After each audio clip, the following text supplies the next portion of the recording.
Kwa majina naitwa Alois Atanas Mwenda.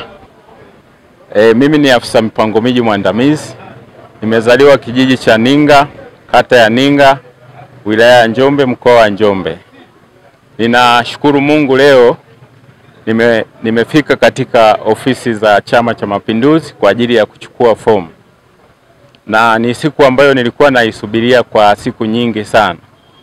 Nashukuru Mungu leo nimefika na nimeshachukua fomu ya kugombea ubunge jimbo la Lupembe.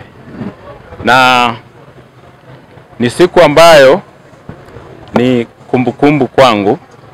Kwa sababu gani? Kwa sababu nina nia ya dhati ya kuwaongoza wananchi wa Lupembe. Na kwa sasa, kwa sababu mchakato wa chama bado mchakato wa chama unaendelea, mimi ninachoomba Chama cha Mapinduzi kinipe ridhaa ya kugombea nafasi hii ya kuongoza wananchi wa Lupembe.